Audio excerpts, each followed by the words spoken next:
Hello there everyone, Ashnflash here, and welcome on into my early LEGO Guardians of the Galaxy Volume 3 set review. Today we are looking at set number 76255. This is the new Guardian ship, also known as the Bowie, and this will be releasing on April the 1st for $99.99 USD or $129.99 Canadian. And this is the largest set of a wave of 3 sets, which for the first time ever, you can actually find all 3 reviews already out here on the channel. Drop them all at the same time. If you want to check them out, I'll link them at the end. But anyways, this set, it's very colorful. It is in the same sort of style that we got our first Infinity Saga Guardians of the Galaxy set with the stand. We'll compare that in a bit size-wise. And it's going to be important when I sort of talk about the sizing and the shape of this at the end of the video. So you'll want to stick around for that. But anyways, let's go ahead and let's take a closer look at this set. All right, let's start with the most basic and boring play feature, I guess, if you even want to call it that, the stand. And you can actually lift this up here, and it's pretty easy to actually put back onto the stand. You've just got to line it up and try to do this with one hand, but, you know, it'll obviously work better if you do two. And there you go. Like, I think that the idea of these stands, I really like it. I think that's honestly something that these Marvel ships, like the Quinjet and the other Guardian ship that we're going to look at, I think it gives it a little bit of an edge, honestly, over other Star Wars ships. I think this is a really cool concept that we've got going here, and I really appreciate that. Now, you could, let's see if I could actually spin this around here. So right now it's sort of angled upwards, but can we angle it downwards here? So yeah, you can have it pointed down, although I don't really think that looks the greatest. I'm not sure if you could do it sideways. You can as well. There you go. So if you want to have it on this sort of unique angle, you could do that if you wanted to. Now, unfortunately, unlike the other Guardian ship, it can't spin or rotate around. But the Quinjet didn't do that. And honestly, I mean, it's a stand. So why does it need to rotate? Can it sit, though, without a stand if you don't want to have that around and maybe you don't have enough space height-wise?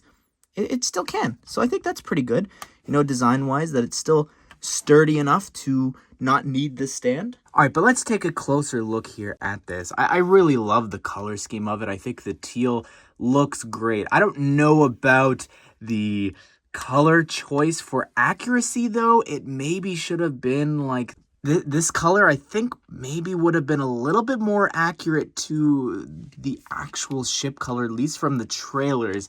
I don't know. I think this is a bit too bright, and I've seen some people call it this now, and I can't unsee it with all the different points and triangles and everything here. It's the Mr. Beast ship. That is all I see now. But yeah, also I just want to take this second here to talk about the shape. I just talked about the color choice, but the shaping of this, these rings here in the back, they should be so much wider and bigger. I'm not necessarily even just talking about scale, because obviously we're not going to get it to minifigure scale, but I just think that the shaping of this, it needed to be a lot bigger. And I think that just looking at it straight on here, it just doesn't look like it from the trailers. Again, the rings are just so small and they go back a little bit too much, I think, instead of going out, but it's still a pretty cool looking display model. All right, even closer now, let's take a look at the cockpit here. So right here on the front, we do have a sticker, and the cockpit can actually be lifted up just like that. And I like some of the colors here in terms of like getting those ingots in teal are pretty cool, but you've only got 3 seats here. But for a Guardians team that is constantly growing every film, and this ship is supposed to be huge, I don't know, I'm a little let down by that. But anyways, let's go ahead and let's put the figures on inside here, shall we? So we've got Star-Lord up in the front, Drax there in the middle, and we'll put Mantis in the back just to see, because of her antennas, if this will actually close with them there. So yeah, I think that looks pretty cool with them all compacted inside. It is a pretty tight squeeze in comparison to maybe some of the other ships that we've gotten. Again, comparing, you'll see later. But we do have a bunch of those control panels there that have appeared in a ton of sets. But here, I'm going to try and remove this just so you could see the sticker.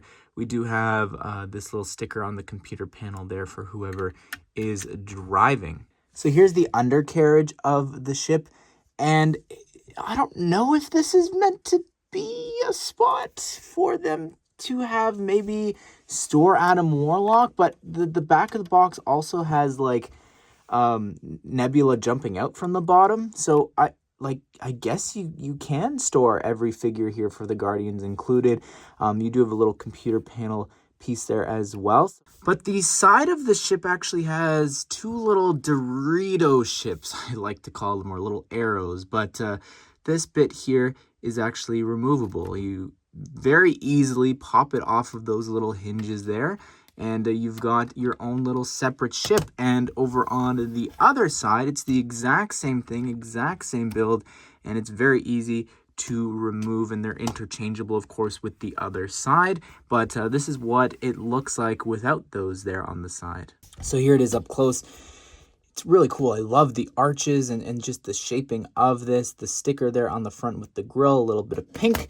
You can open this up here and fold this back if you wanted to, allowing you to take one of the figures and actually just sit them on inside there. There's no like computer panel steering. There's no stud shooters or missile launchers actually on the entire ship. I think that's quite interesting. This is what the underside looks like here. I didn't show before, but that is what the seat looks like. Anyways, back here, continuing through the detail, I like the part usages here. It's the exact same on the other side. You don't need to worry and see that, but all the angles and everything, I like how they've sort of covered it all up. And just to bring back one of the little Dorito ships so you could see it when it's all together, just how the color scheme, the bright pink here continues on in to those sections of the ship. And if you wanted to, you could sort of move this piece here as well, cover that up, and just like the gaps, I think that's really good. Spinning it around here, you've got the main thruster, and this looks so cool. I love the sparkling pink thruster, the afterburner there. Again, very cool with the different parts being used here, the ingots and everything. Really, really like that. And just to show you there what that looks like from above and underneath there as well. Now, these ring builds are practically the exact same, just flipped upside down, but you do have a little bit of different compartments here. Now, you could push this down all the way, but I like to sort of just open this up a little bit so it's sort of flush with this part here, the little wheel cover. So opening that up, the idea is you could take Star-Lord's blaster there and store it inside. Over here on the other side, you could take Drax's knife and attach it there, cover it on up. And yeah, so there's 4 little compartments. There's another 2 there on the bottom. And I think that's pretty cool that they've thought that through. And if you're concerned about Nebula and her katanas, don't be. She's got a spot right there at the top of the rings if you want to store them there. Now back to the shaping here of this ring. You've got a number of stickers. You've got this on the Mario 2x4 round tile, up here on this slope piece as well. And I really love just the repeated pattern here going around this whole ring. I think that looks really cool. Now looking down below here on the other ring, this is what the bottom part of that ring looks like. It's not the most complete, but it still looks pretty cool. I think they've sort of have like the same pattern here repeated underneath.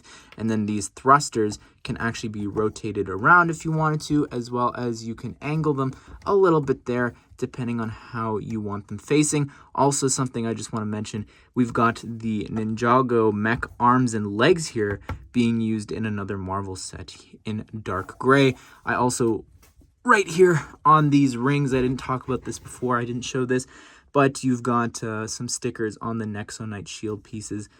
And here you could see, just size-wise, this is what it looks like from the front of the ships, the side, as well as the back. And taking a look at the cockpit, you could see you've got 2 seats there technically for them to sit. And then this, I don't remember how this was lifted up. There we go. And just taking a look at like the interior here, you could see like it's pretty detailed. It's also spacious. Like there's a lot of space. There's even a bit of the hallway there going there. Also a bit that leads into the cockpit. Like That's a pretty big space, and it fits also. There's seats for every single Guardians there. So I think the interior for the set's better.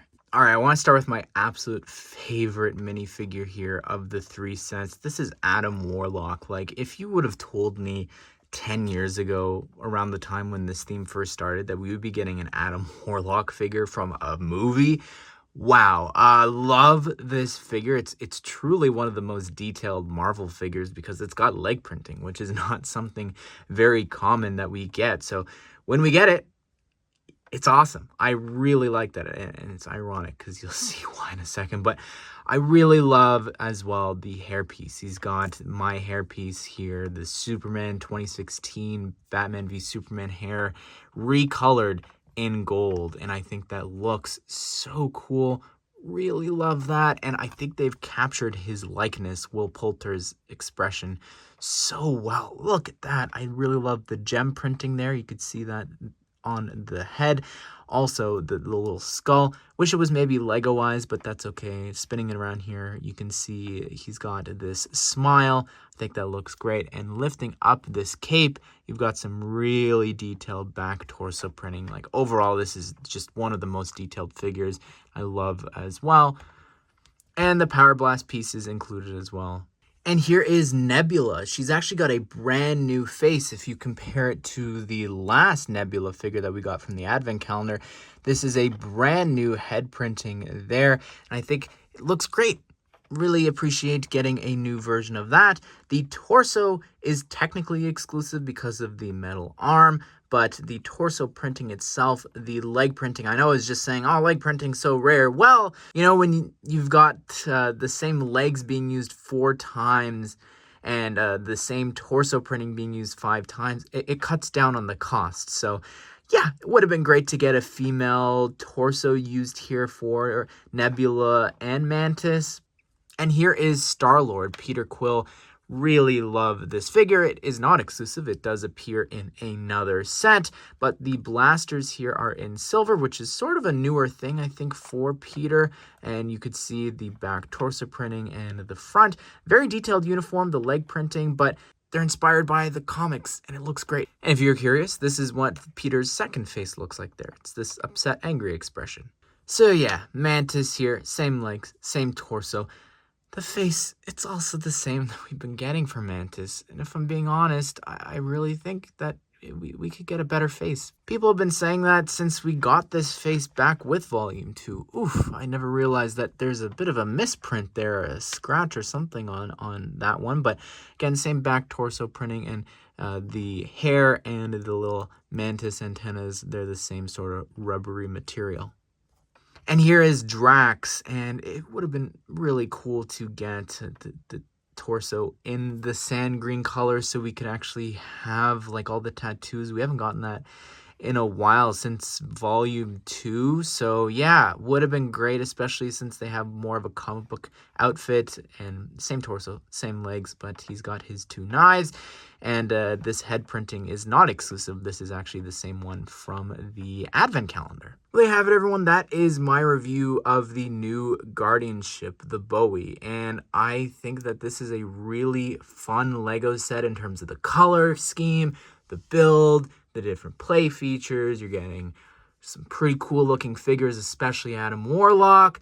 But I think I'm a little let down in terms of its accuracy to the actual film, like we've talked about, as well as I think that it would have been cool to get someone a little bit more exciting from the new film here, whether it's some of the newer, you know, Guardians members with like Cosmo, or even the High Evolutionary doesn't appear in any of the sets, and you're going to hear me complain about that in another review. So anyways, I'd love to hear your thoughts though on this set. What do you think of it? Again, check out the other 2 reviews. You can find them linked here on the screen right now. Hope you guys did enjoy the video. Hope you all have a great day. We'll see you all in the next one.